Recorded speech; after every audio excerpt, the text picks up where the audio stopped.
प्यारे बच्चों, आप सभी लॉकडाउन के कारण अपने अपने घरों में हैं। ऐसे समय में हम लेकर आए हैं आपके लिए डिजी साथ कार्यक्रम।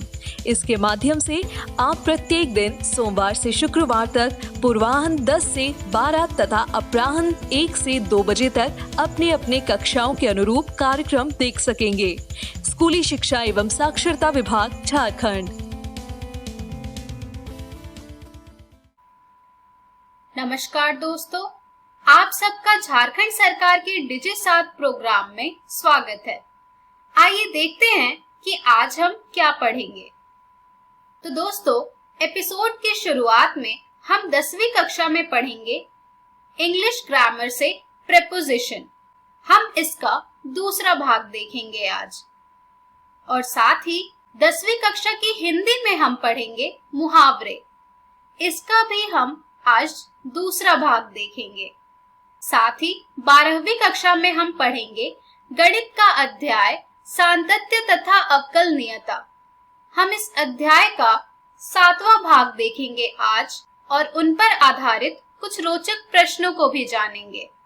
और फिर हम पढ़ेंगे फिजिक्स का अध्याय किरण प्रकाशिकी एवं प्रकाशिक यंत्र। हम इस अध्याय का 10वां भाग देखेंगे आज और फिर उन पर आधारित कुछ प्रश्नों को भी जानेंगे। तो आइए शुरू करते हैं अपना प्रोग्राम डिजी साथ। अब पढ़ाई नहीं रुकेगी। Hello everyone, welcome to English smart class. दोस्तों, आज के स्मार्ट क्लास में हम लोग बात करेंगे हमारे ग्रामर के टॉपिक प्रेपोजिशन के बारे में। आपको याद होगा कि प्रेपोजिशन का पार्ट 1 ऑलरेडी हमने पढ़ लिया है, जिसमें हमने बात करी थी कि आखिर प्रेपोजिशन होते क्या है। तो दोस्तों, प्रेपोजिशन वर्ड्स की दुनिया में, शब्दों की दुनिया में एक ब्रिज का काम करते हैं, क्योंकि ये दो चीजों को आपस में कनेक्ट करते हैं। उसके बाद हम लोगों ने प्रेपोजिशन के टाइप्स के बारे में भी पढ़ा था, जो कि 3 तरह के होते हैं, when, where and in which direction. तो दोस्तों, आज इस स्मार्ट क्लास में हम लोग प्रेपोजिशन का पार्ट 2 पढ़ेंगे। और इसी के साथ चलिए आज की वीडियो को शुरू करते हैं। बात करते हैं कि आज इस वीडियो में हमें कौन कौन से टॉपिक्स पढ़ने को मिलेंगे। आज की वीडियो में जो सबसे पहला टॉपिक हम लोग पढ़ेंगे उसका नाम है प्रेपोजिशनल फ्रेजेस। और इसके बाद हम लोग एक चार्ट के थ्रू बात करेंगे कि how to use at, in, on, by, for. मैं आपको एक चार्ट के थ्रू समझाऊंगी कि ये सारी प्रेपोजिशन का यूज आप किन किन चीजों पर कहाँ पर कर सकते हैं। चलिए दोस्तों, आज की स्मार्ट क्लास को शुरू करते हैं। बात करते हैं प्रेपोजिशनल फ्रेज से। दोस्तों, फ्रेज क्या होता है? फ्रेज का मतलब होता है ग्रुप ऑफ वर्ड्स। तो प्रेपोजिशनल फ्रेज क्या हुआ? Group of words containing preposition. चलिए दोस्तों, इस प्रेपोजिशनल फ्रेज को और अच्छे से समझने के लिए इसके कुछ एग्जाम्पल देखते हैं। हमारा सबसे पहला एग्जाम्पल है the rabbit hopped through the garden. दोस्तों, यहाँ पर थ्रू एक प्रेपोजिशन है, और अगर हम बात करें थ्रू द गार्डन की, तो ये एक प्रेपोजिशनल फ्रेज है। चलिए एक और एग्जाम्पल देखते हैं इसे और अच्छे से समझने के लिए। हमारा नेक्स्ट एग्जाम्पल है the balloon drifted up the stairs. इस सेंटेंस में जो ये वर्ड अप है, ये एक प्रेपोजिशन है, क्योंकि ये आपस में कनेक्ट कर रहा है, ब्रिज का काम कर रहा है इस सेंटेंस में। लेकिन अगर हम लोग बात करें अप द स्टेयर्स की, तो ये एक प्रेपोजिशनल फ्रेज है। चलिए अपना अगला एग्जाम्पल देखते हैं। हमारा नेक्स्ट एग्जाम्पल है the tiger crept slowly over the grass. Friends, इस सेंटेंस में एक ब्रिज का काम कौन सा वर्ड कर रहा है? यस, वो वर्ड है ओवर। तो दोस्तों, अगर इस सेंटेंस में वर्ड ओवर एक प्रेपोजिशन है, तो ओवर द ग्रास एक प्रेपोजिशनल फ्रेज है। और दोस्तों, इन सारे एग्जाम्पल के बाद मुझे उम्मीद है कि आपको अब एक आइडिया हो गया होगा कि आखिर प्रेपोजिशनल फ्रेज होते क्या है। इसके बाद चलिए दोस्तों, अब हम लोग एक चार्ट बनाएंगे। जिसमें हम लोग कुछ इम्पोर्टेंट प्रेपोजिशन के यूज को समझेंगे, जिसमें सबसे पहले है हमारे पास at, in, on, by and for. तो दोस्तों अब मैं आपको एक एक करके बताऊंगी कि आप एट को कहाँ पर यूज कर सकते हैं, इन कहाँ पर यूज होता है, ऑन कहाँ पर यूज होता है और बाय एंड फॉर कहाँ पर किस किस वर्ड के आगे आप लोग यूज कर सकते हैं। सबसे पहले बात करते हैं एट। दोस्तों वी से at home, at work, at school, यानी कि जब भी हम लोग घर की बात करें, काम की बात करें, स्कूल की बात करें, तो उससे पहले हम लोग एट लगाते हैं। जैसे कि आप लोग बोलते हैं I was at home, I was at work, तो हम लोगों ने यहाँ पर होम, वर्क, स्कूल, इनसे पहले जो प्रेपोजिशन यूज करी वो होती है एट। नेक्स्ट जहाँ पर हम लोग यूज करते हैं प्रेपोजिशन एट द वीकेंड। अब दोस्तों इंग्लिश के बहुत सारे वेरिएशन हैं, इसीलिए हम लोग ब्रिटिश इंग्लिश में वर्ड यूज करते हैं एट वीकेंड से पहले। नेक्स्ट है हमारा एट द एयरपोर्ट, यानी कि द एयरपोर्ट से पहले भी हम लोग एट लगाते हैं। अगला है हमारा नाइट या फिर नून, यानी कि अगर आप रात के बारे में बात कर रहे हैं या फिर नून के बारे में बात कर रहे हैं तो उससे पहले भी आप उसके आगे एट लगाएंगे। जैसे कि एक एग्जाम्पल देखते हैं, शी वर्क एट नाइट, यानी कि वो रात में काम करती है, तो हम लोगों ने नाइट से पहले एट लगा दिया। और कहाँ पर हम लोग प्रेपोजिशन एट का यूज करते हैं, at the station, the station से पहले भी हम लोग लगाते हैं एट।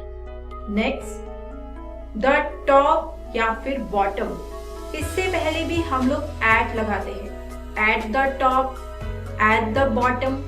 नेक्स्ट है हमारा द पार्टी, द पार्टी से भी पहले हम लोग एट लगाते हैं। जैसे कि दोस्तों हम बोलेंगे I was at the party, यानी कि हम लोगों ने द पार्टी से पहले एट यूज किया। Next the movement, the movement से भी पहले हम लोग प्रेपोजिशन एट लगाते हैं। And finally new year. दोस्तों न्यू ईयर से पहले हम लोग जिस प्रेपोजिशन का यूज करते हैं वो है एट। तो यहाँ पर आप इस वीडियो को 1 मिनट रोककर इसको नोट डाउन भी कर सकते हैं कि एट का यूज किन किन वर्ड से पहले होता है। दोस्तों अब हमने प्रेपोजिशन एट के तो यूजेस पढ़ लिए कि वो कहाँ पर यूज होता है। अब बात करते हैं प्रेपोजिशन इन के बारे में। इन हम लोग यूज करते हैं द मॉर्निंग से पहले, in the morning, in the evening, इस तरह से। इन और कहाँ पर यूज होता है, किसी ईयर से पहले, जैसे 1978, 2010, इन 2012, इन 2015, ऐसे। उसके बाद और कहाँ पर हम लोग इन यूज करते हैं, मार्च, यानी कि अगर हम किसी मंथ के बारे में बात कर रहे हैं, in the February, in October. सीजन्स में the spring, in the spring, in the winter, यानी किसी भी सीजन से पहले हम लोग इन का यूज करते हैं। और कहाँ पर इन का यूज होता है, इन द 1980, यानी किसी भी ईयर के बारे में बात कर रहे हैं जिसके पहले दा लगा हुआ है, तो वहां पर भी हम लोग इन लगाते हैं, इन द 2015, ऐसे। नेक्स्ट है हमारा अ मिनट, सेकेंड, आवर, यानी कि जब हम लोग टाइम के बारे में बात कर रहे हो तब भी हम लोग वहां पर यूज करते हैं इन। जैसे कि इसका एक example, I will be there in a minute, in a second, in an hour, इस तरह से। Next 2 days, 2 days, 3 days, 5 days, इससे पहले भी हम लोग इन लगाते हैं, in 2 days, in 10 days, in 1 year, इस तरह से। नेक्स्ट है हमारा बेड, हॉस्पिटल, इससे पहले भी हम लोग लगाते हैं in bed, in hospital. And finally last one is the picture, the picture से पहले भी हम लोग जिस प्रेपोजिशन का यूज करते हैं वो है इन द पिक्चर। तो दोस्तों हम लोगों ने अब तक बात कर ली है हमारी प्रेपोजिशन एट और इन के बारे में। चलिए अब बात करते हैं ऑन के बारे में कि ऑन को हम लोग कहाँ कहाँ पर यूज कर सकते हैं। सबसे पहले on Mondays, on Tuesdays, on Wednesday, यानी कि जो हमारे डेज होते हैं उससे पहले हम लोग ऑन लगाते हैं। नेक्स्ट है हमारा जिससे पहले लगता है ऑन, वो है द वीकेंड। पर अब हम लोग बात कर रहे हैं अमेरिकन इंग्लिश की। दोस्तों आपने नोटिस किया होगा कि मैंने आपको एट में भी पढ़ाया था कि हम लोग द वीकेंड से पहले लगाते हैं एट, और अब मैं आपको फिर से कह रही हूँ कि द वीकेंड से पहले लगता है ऑन। तो यहाँ पर एक बात आपको याद रखनी बहुत जरूरी है, एट लगता है ब्रिटिश इंग्लिश में और ऑन लगता है अमेरिकन इंग्लिश में। नेक्स्ट जहाँ पर हम लोग ऑन यूज करते हैं वो है Monday morning, Tuesday morning, on Wednesday morning, on Friday morning. इस तरह से इन सब के आगे हम लोग लगाते हैं ऑन। नेक्स्ट है हमारा वेडनेसडे इवनिंग, यानी कि चाहे मॉर्निंग की बात हो चाहे इवनिंग की, अगर उसके आगे हमने डे स्पेसिफाई कर रखा है तो हम वहां पर ऑन लगाएंगे। On Friday evening, on Monday evening, तो इनके आगे लगता है ऑन। नेक्स्ट है हमारा माय बर्थडे। माय बर्थडे से पहले भी आप लोग लगाएंगे on my birthday. Next holiday vacation. दोस्तों ब्रिटिश में हम लोग बोलते हैं हॉलीडे और अमेरिका में हम लोग बोलते हैं वेकेशन, इसीलिए इन दोनों वर्ड से पहले लगेगा ऑन। नेक्स्ट है हमारा वर्ड टाइम। टाइम से पहले भी हम लोग लगाते हैं on time. Next new year day. अब दोस्तों यहाँ पर अगेन आपको थोड़ा ध्यान देने की जरूरत है और इस चीज को ध्यान से सुनिए ताकि आप इसे याद कर पाए। अगर हमने डे लगा दिया न्यू ईयर के बाद तो वहां पर लग जाएगा ऑन, और जैसे कि हम लोगों ने एट में पढ़ा था न्यू ईयर, तो वहां पर होगा एट, यानी कि अगर आपने एंड में डे मेंशन कर दिया तो वो हो जाएगा ऑन। जैसे कि on new year day, on Christmas day, on Easter day. लेकिन अगर मैंने खाली न्यू ईयर बोला तो वहां पर आएगा एट, जैसे कि at New Year, at Christmas, at Easter, यानी कि सिर्फ एक वर्ड डे लगाने से हमारी प्रेपोजिशन चेंज हो जाएगी एट से ऑन पर। नेक्स्ट है हमारा द बस या फिर द प्लेन।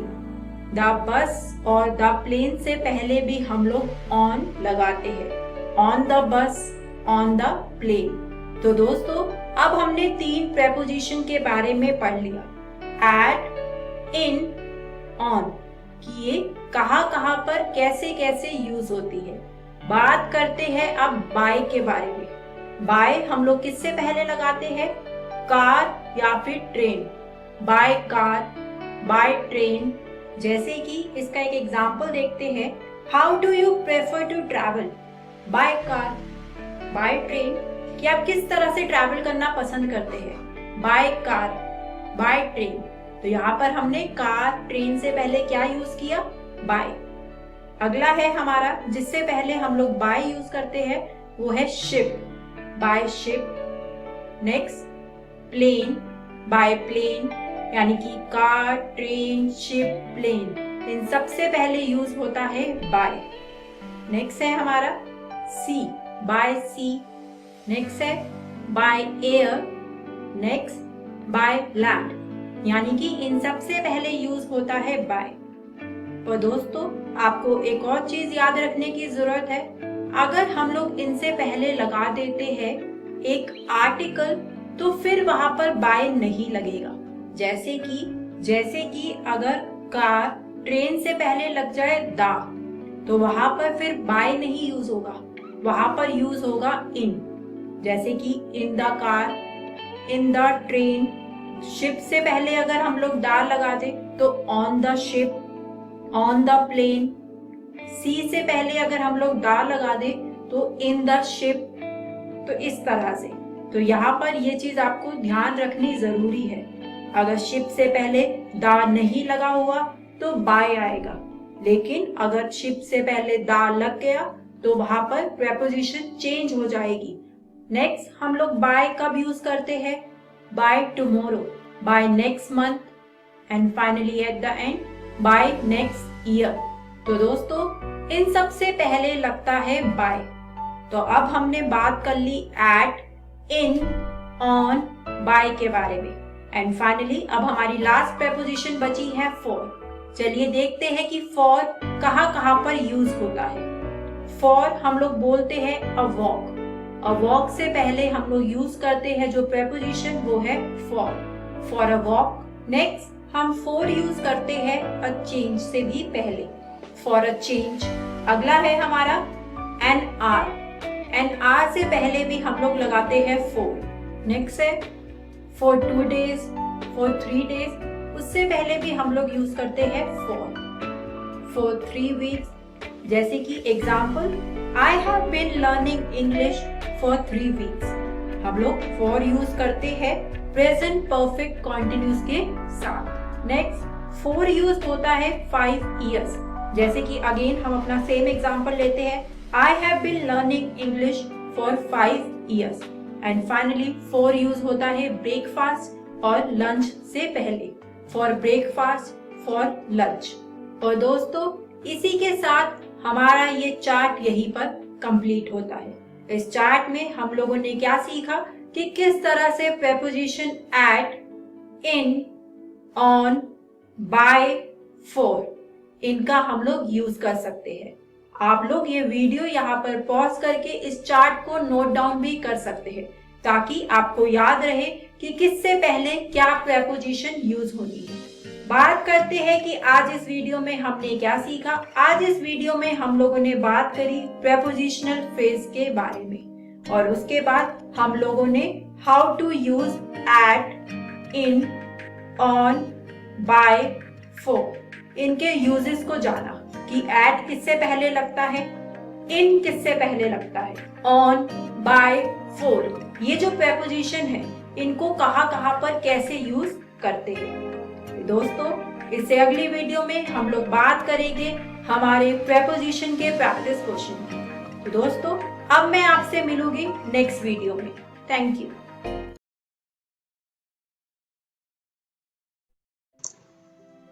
नमस्कार विद्यार्थियों, आप सभी का बहुत बहुत स्वागत है।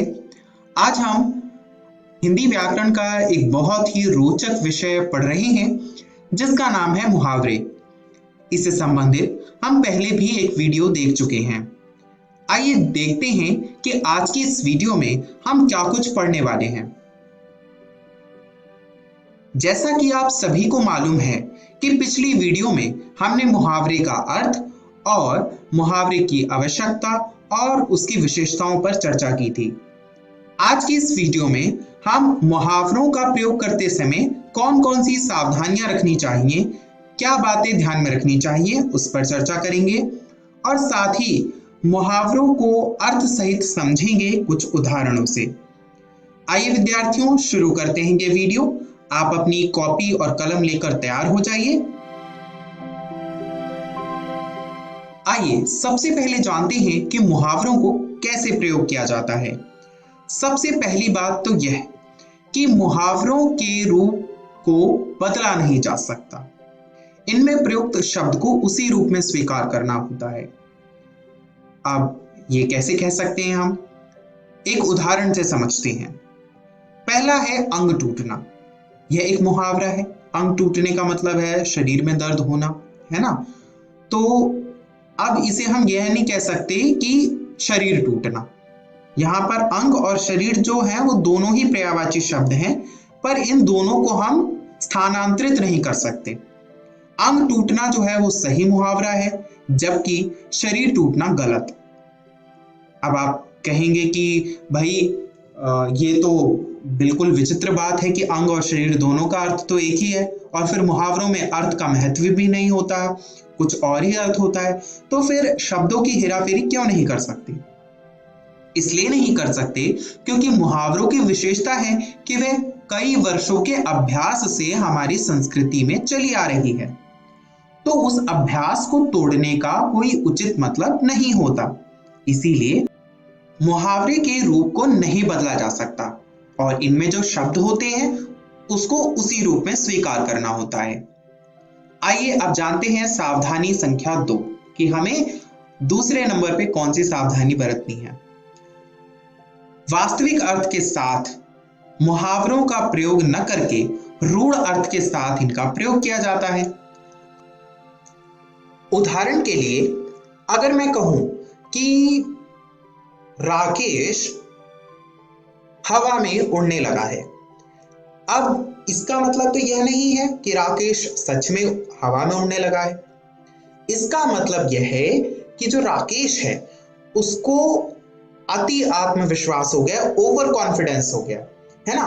तो यही इस सावधानी संख्या का अर्थ है कि वास्तविक अर्थ के साथ मुहावरों का प्रयोग नहीं किया जाता, रूढ़ अर्थों के साथ किया जाता है मुहावरों का प्रयोग। आइए अब हम अगली सावधानी के बारे में जानते हैं। मुहावरों का प्रयोग जब वाक्य में होने लगे तो क्रिया, लिंग, वचन, कारक के अनुसार मुहावरों में परिवर्तन आता है। अभी ध्यान रहे, हमने पहले बात की थी कि हम शब्द में कोई परिवर्तन नहीं कर सकते, पर शब्द का पर्यायवाची रूप नहीं रख सकते, पर उसके लिंग, वचन, कारक को बदल सकते हैं। उदाहरण के लिए राकेश हवा में उड़ने लगा है।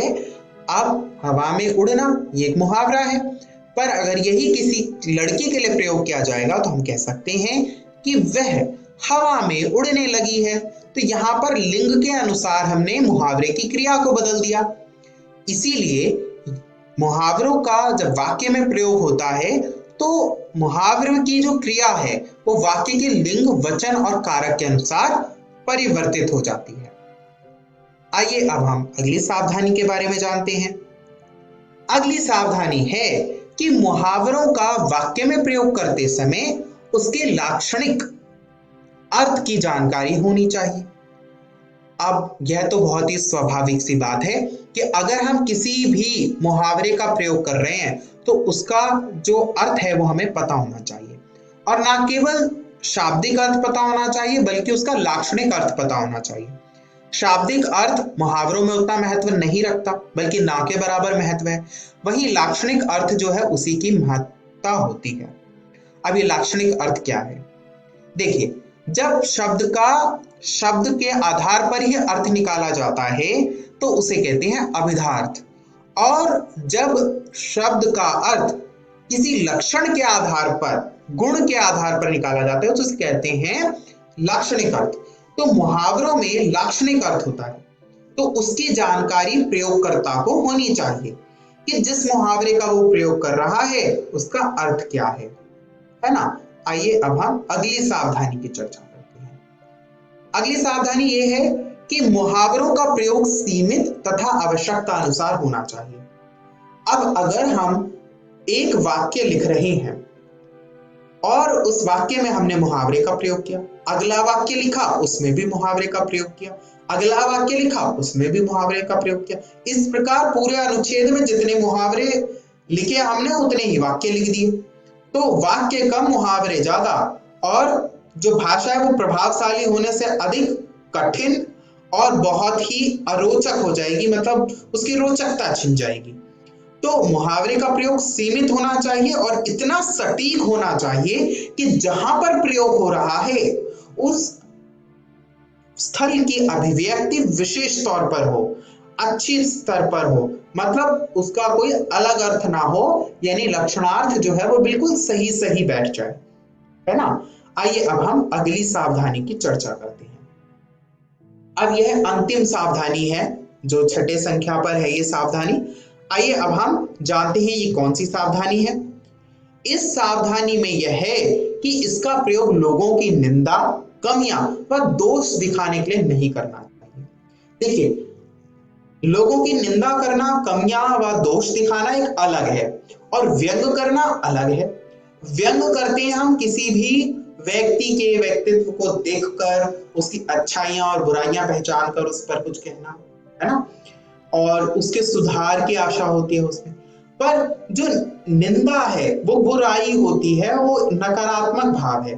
तो कभी भी हमें मुहावरों का प्रयोग दूसरों को ठेस पहुंचाने के लिए नहीं करना चाहिए। मुहावरे का सटीक प्रयोग वही है जहां पर अर्थ की अभिव्यक्ति के लिए, भाषा को श्रृंगारिक बनाने के लिए मुहावरे का प्रयोग किया जाता है। अन्यथा अगर हम किसी को नीचा दिखाने के लिए, कमतर दिखाने के लिए, उनके कमियों और दोष को दिखाने के लिए, निंदा करने के लिए कर रहे हैं, तो वो मुहावरे का गलत प्रयोग है। हमें उस प्रकार का प्रयोग नहीं करना चाहिए। आइए अब हम कुछ मुहावरों को देखकर उसका अर्थ समझने का प्रयास करते हैं। सबसे पहला मुहावरा है आंखों का तारा। अब आंखों का तारा मुहावरे का अर्थ यह है कि अति प्रिय। अब इससे आप सभी एक वाक्य बनाकर दिखाइए।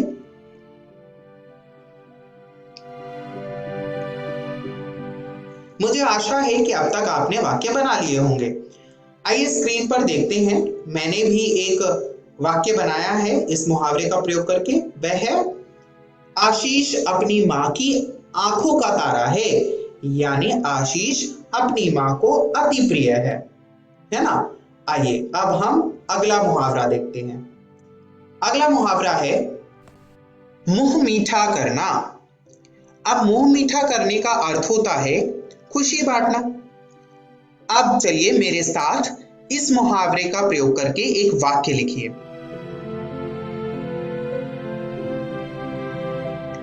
मैंने जो वाक्य बनाया है वो है जब उनके लड़के को नोबेल शांति पुरस्कार मिला तो वे इतने खुश थे कि उन्होंने सभी पड़ोसियों का मुंह मीठा कराया था, यानी सभी पड़ोसियों से खुशी बांटी थी, उन्हें मिठाई खिलाई थी, है ना। आइए अब हम अगला मुहावरा देखते हैं। अगला मुहावरा है चेहरा उतरना। इसका अर्थ होता है उदास होना, और इससे संबंधित वाक्य इस प्रकार बनेगा कि जब श्याम को पता चला कि वो परीक्षा में विफल हो गया है तब उसका चेहरा उतर गया, यानी वह उदास हो गया। आइए अब हम अगला मुहावरा देखते हैं। अगला मुहावरा है बात का धनी। बात का धनी होता है वादे का पक्का, यानी जो अपना वादा कभी ना तोड़े, अपना वचन कभी ना तोड़े।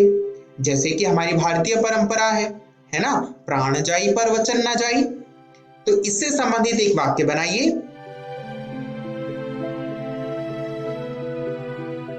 मैंने जो वाक्य बनाया है वो यह है मैं जानता हूं वह बात का धनी है ना।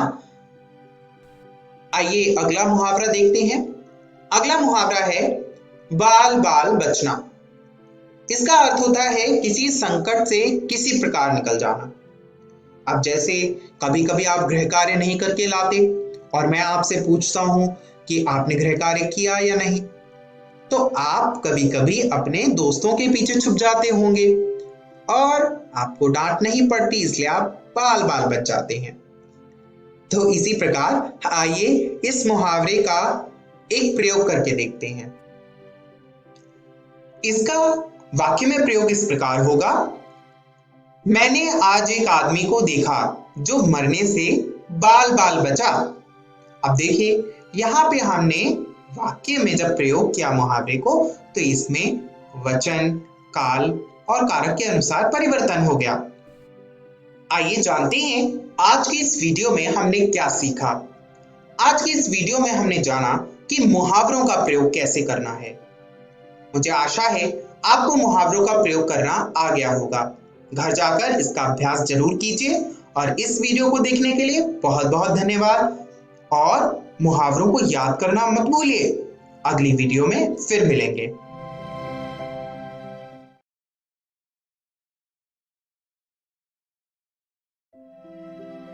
नमस्कार दोस्तों, आज के इस वीडियो में आपका स्वागत है। आज हम पढ़ेंगे पाठ सांतत्य तथा अवकलनीयता का भाग 7। पिछले वीडियोस में हमने सीखा सांतत्य क्या होता है, अवकलनीयता क्या होता है और इनके बीच में संबंध किस प्रकार से परिभाषित है। साथ ही हमने जाना विभिन्न प्रकारों के फलनों के अवकलज को किस प्रकार प्राप्त किया जाता है। तो चलिए आगे बढ़ते हैं और देखते हैं आज के इस वीडियो में हम क्या पढ़ेंगे। आज हम पढ़ेंगे फलनों के प्राचलिक रूपों के अवकलज। तो चलिए शुरू करते हैं। दो चर राशियों x तथा y के बीच x बराबर ft, y बराबर gt फलन इस प्रकार से परिभाषित है। तो इनके रूप में व्यक्त संबंध को प्राचलिक रूप में व्यक्त संबंध कहते हैं, जहां t एक प्राचल है। इस रूप के फलनों के अवकलज ज्ञात करने हेतु हमें श्रृंखला नियम का उपयोग करना होगा, जो कि इस प्रकार परिभाषित है। dy बटे dt बराबर dy by dx Guna dx by dt। पहले हमने जितने भी फलनों का अवकलज ज्ञात किया उसमें स्थिति क्या होती थी। जैसे dy बटे dt दे रखा है तो होता था कि नीचे तो y नहीं है। अब यदि y t के रूप में परिभाषित एक फलन नहीं है और x के रूप में परिभाषित फलन है, तब आप dx से गुना कर देते थे और भाग कर देते थे, जिससे श्रृंखला नियम बन जाता था। लेकिन अब यहाँ स्थिति ऐसी है कि y एक फलन है, t के रूप में परिभाषित है और x जो फलन है वो भी t के रूप में परिभाषित है। तो इसको आप इस प्रकार से करेंगे, dy बटे dt बटे dx बटे dt। यहाँ पर एक स्थिति भी दी गई है कि dx बटे dt का मान कभी भी शून्य के बराबर नहीं होना चाहिए।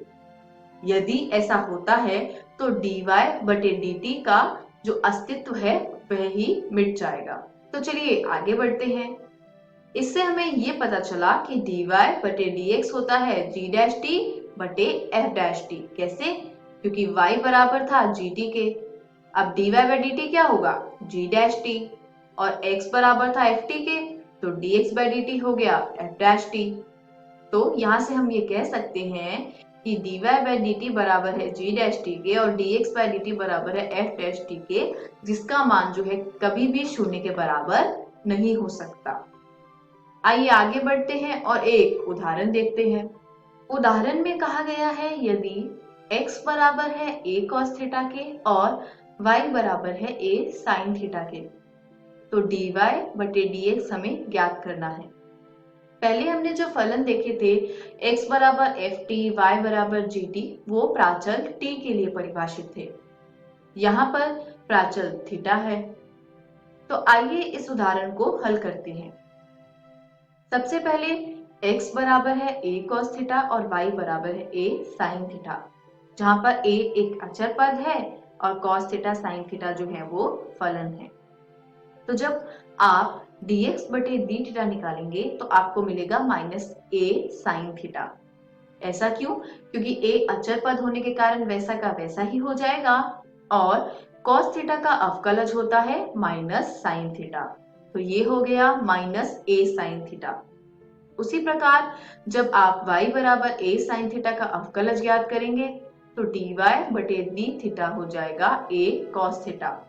a अचर पद होने के कारण वैसे का वैसे ही लिख लेंगे और sin थीटा अवकलज होता है cos थीटा। अब जब आप dy बटे dx निकालेंगे तो वो किस प्रकार से लिखा जाएगा? वो लिखा जाएगा इस प्रकार से कि dy बटे d थीटा भाग दिया जा रहा है dx बटे d थीटा से। तो dy बटे d थीटा का मान हुआ a cos थीटा और dx बटे d थीटा का मान हुआ माइनस a sin थीटा। तो a और a आपस में कट जाएंगे और cos थीटा बटे sin थीटा क्या होता है? आपने अपनी 10वीं कक्षा में पढ़ा होगा, ये होता है cot थीटा। लेकिन क्योंकि आगे ऋणात्मक चिन्ह है तो हम इसको कहेंगे माइनस cot थीटा। तो ये उदाहरण तो हल हो गया। चलिए आगे बढ़ते हैं और एक और उदाहरण देखते हैं। इस उदाहरण में कहा है यदि x बराबर है a गुना ब्रैकेट में थीटा प्लस साइन थीटा और y बराबर है a ब्रैकेट में गुना हो रहा है 1 माइनस कॉस थीटा, तो हमें dy बाय dx निकालना है। यहाँ पर भी जो प्राचल है वो थीटा है। तो आइए इसको हल करते हैं। सबसे पहले dx बाय डी थीटा निकालते हैं। a अचर पद होने के कारण बाहर आ जाएगा। क्यों? क्योंकि आप किसी भी फलन का थीटा के सापेक्ष में अवकलज कब प्राप्त कर पाएंगे? जब वहां पर थीटा हो। तो आगे जब हम इसको हल करेंगे तो ये होगा dx बाय डी थीटा बराबर a वैसे का वैसे ही रहेगा, और d by d theta of theta जब आपने किया तो आ गया 1, और साइन थीटा अवकलज आ गया cos थीटा।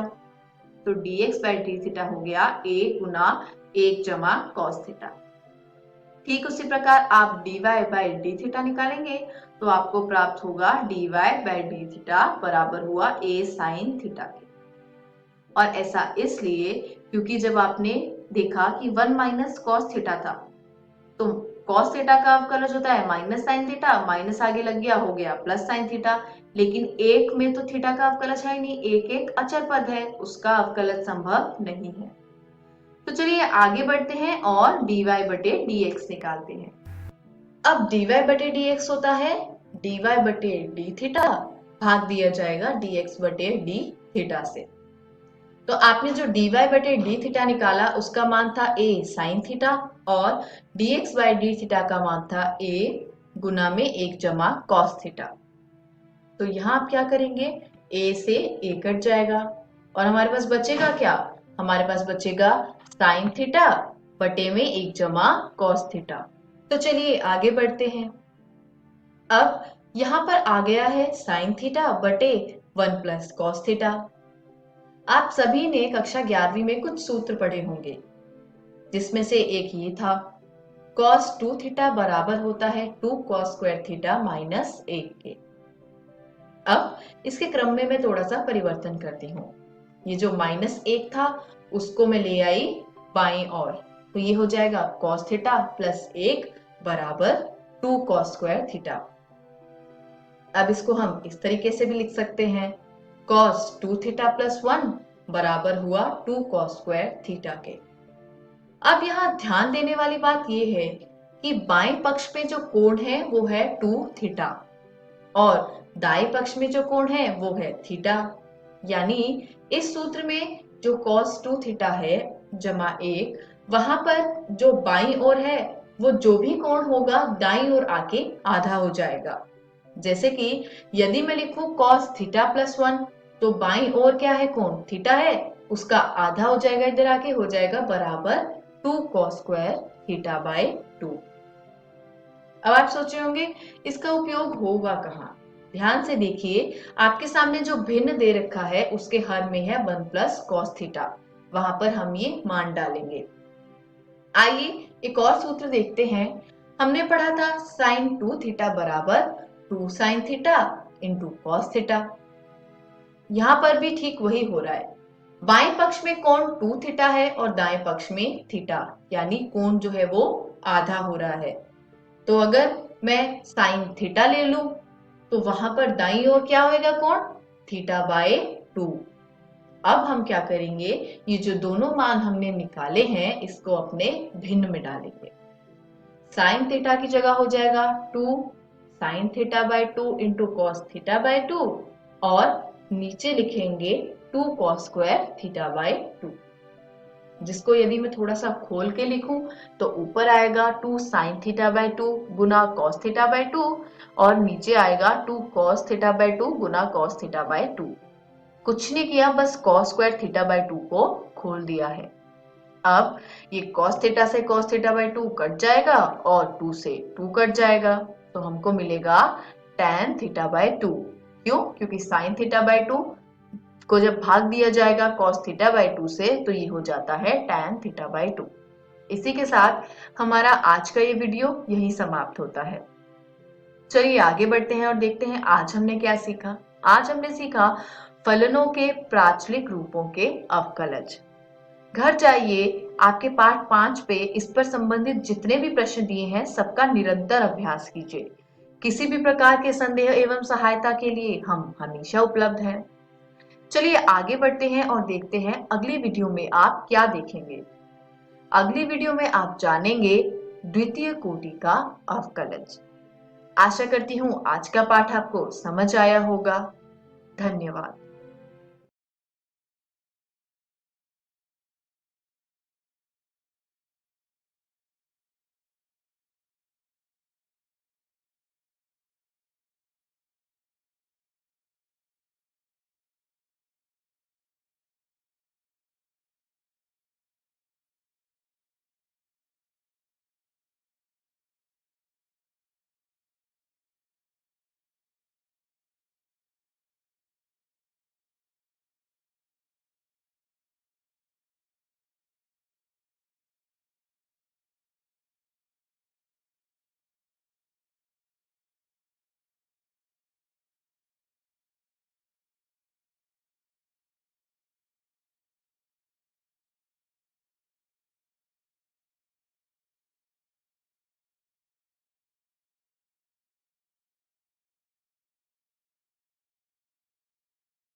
हेलो दोस्तों, भौतिकी की इस कक्षा में आप सभी का स्वागत है।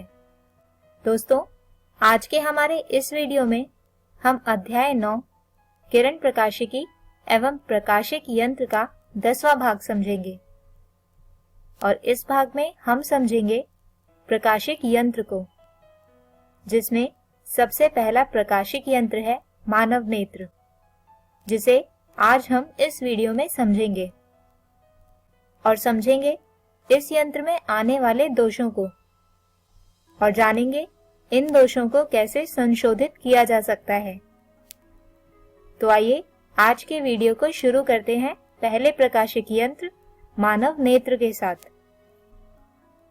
दोस्तों, किसी भी चीज को देखने के लिए हम अपनी आंखों का उपयोग करते हैं, लेकिन क्या आप सभी ये जानते हैं कि हमारी आंखों के अंदर भी बहुत सारे अलग अलग भाग होते हैं जो अलग अलग कार्य करते हैं और इन सभी के कार्यों को मिलाकर हम किसी वस्तु को रंग बिरंगा और साफ साफ देख पाते हैं।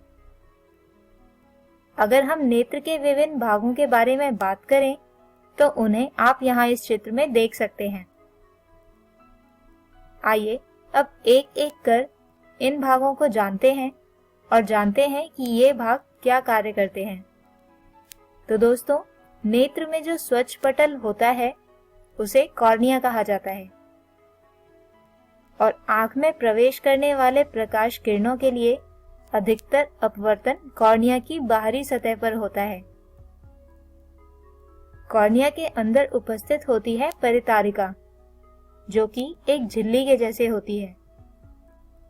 इसका कार्य होता है पुतली के आकार को नियंत्रित करना। अगला भाग है पुतली।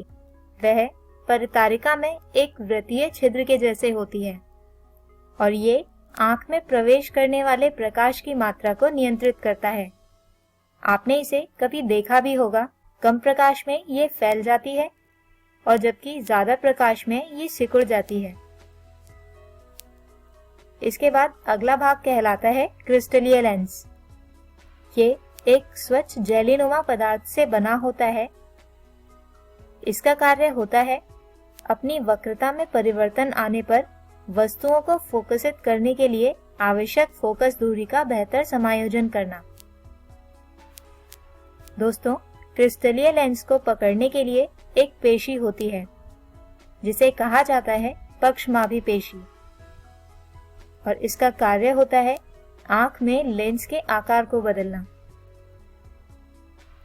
अगला भाग कहलाता है दृष्टिपटल, जो नेत्र के पिछले भाग में होता है और ये उस पर्दे की भांति कार्य करता है जहां पर वस्तु के प्रतिबिंब बनाए जाते हैं। और अंतिम भाग कहलाता है दृक् तंत्रिका, जो दृष्टिपटल से संकेतों को एकत्र कर मस्तिष्क तक भेजती है।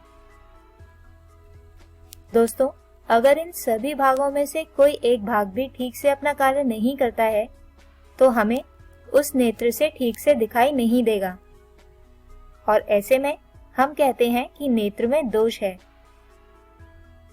आइए अब जानते हैं कुछ सामान्य दृष्टि दोषों को, इन दोषों के होने के कारण और इन्हें कैसे संशोधित किया जा सकता है। तो दोस्तों, सबसे पहला दोष कहलाता है निकट दृष्टि दोष। इसे अंग्रेजी में मायोपिया भी कहते हैं। दोस्तों, इस दृष्टि दोष में व्यक्ति को उसके पास में रखी चीजें तो साफ दिखाई देती हैं, लेकिन उसे दूर रखी वस्तु साफ नहीं दिखाई देती। यानी कि ऐसे में हम कह सकते हैं कि उस व्यक्ति का दूर बिंदु कहीं विस्थापित हो जाता है।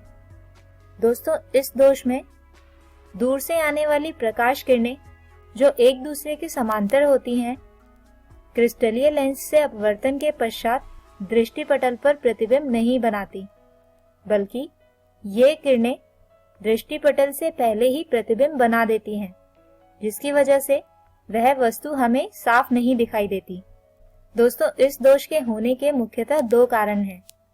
पहला, आंख के लेंस की अत्यधिक वक्रता तथा दूसरा है नेत्र गोलक का बढ़ना।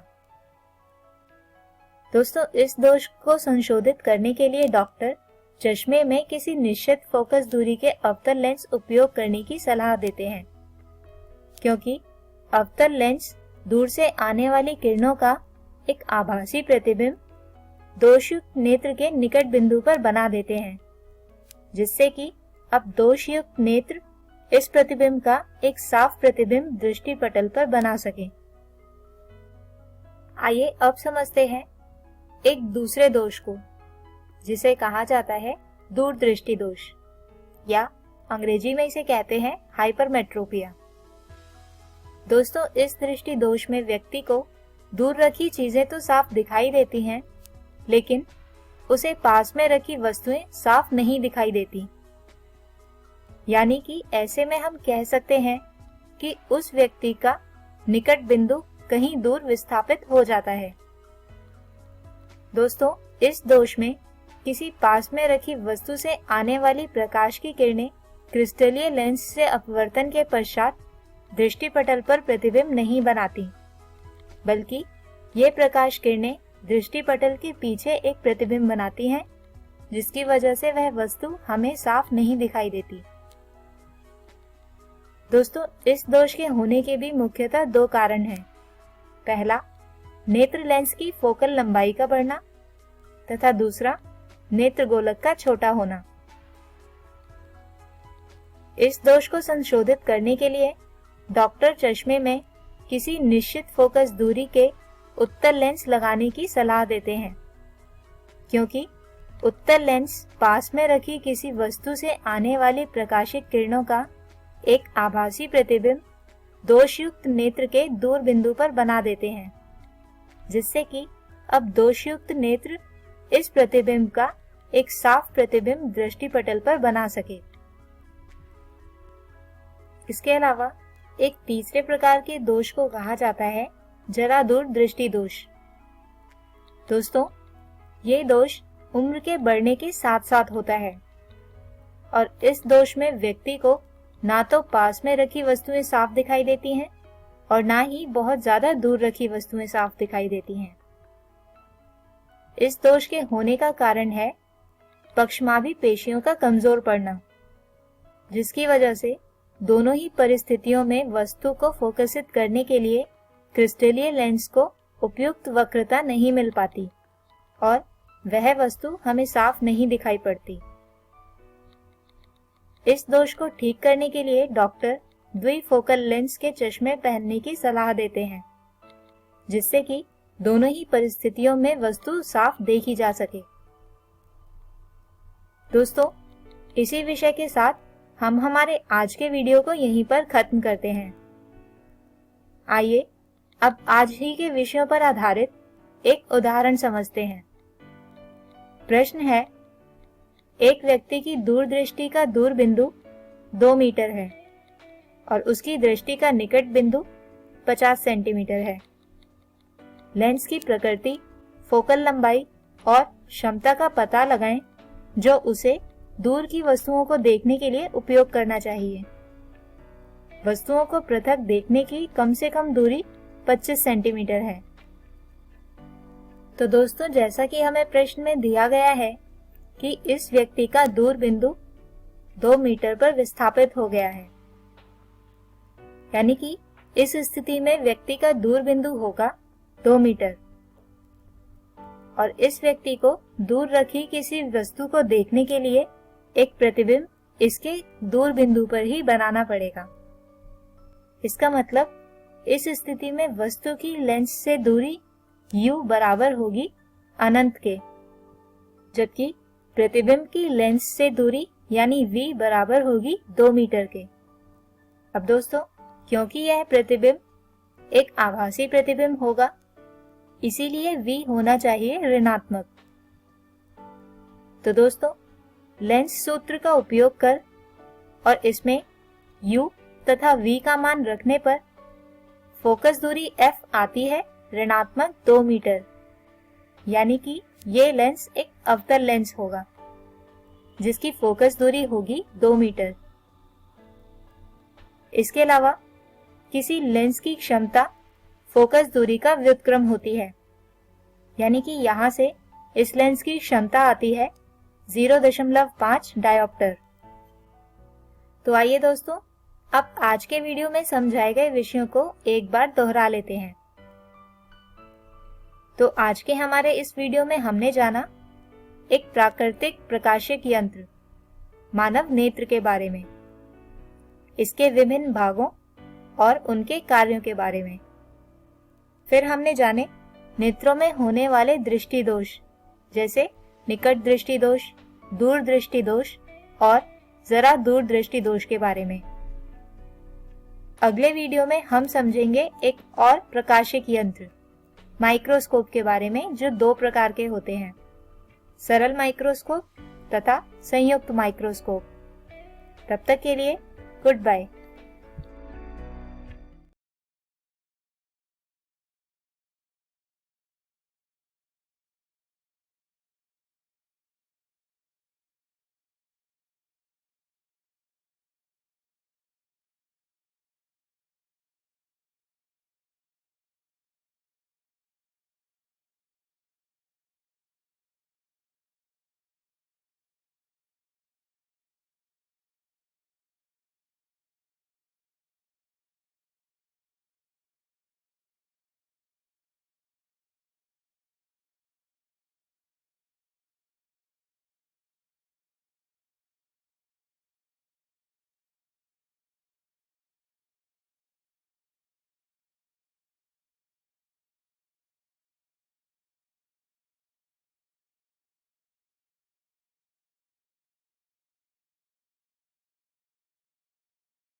तो दोस्तों, आशा करती हूँ कि डिजी7 के आज के एपिसोड में आपको बहुत कुछ सीखने को मिला होगा। आइए देखते हैं कि आज हमने क्या पढ़ा। तो आज हमने 10वीं कक्षा में इंग्लिश में पढ़ा प्रीपोजिशन के बारे में और फिर हिंदी में पढ़ा मुहावरे के बारे में। इसी प्रकार से 12वीं कक्षा की गणित में हमने पढ़ा सातत्य तथा अवकलनीयता के बारे में और फिर फिजिक्स में पढ़ा किरण प्रकाशिकी एवं प्रकाशिक यंत्र के बारे में। एक जरूरी सूचना, इस एपिसोड की जो अभी हमने देखी, इसका पुनः प्रसारण YouTube पर किया जाएगा इकोवेशन के चैनल पर ठीक 3 बजे। तो यदि आप ये एपिसोड अपने दोस्तों के साथ शेयर करना चाहते हैं या इसे पुनः देखना चाहते हैं तो YouTube पर डिजी7 इकोवेशन सर्च करें, जिससे कि आप इस वीडियो तक पहुंच जाएंगे। धन्यवाद।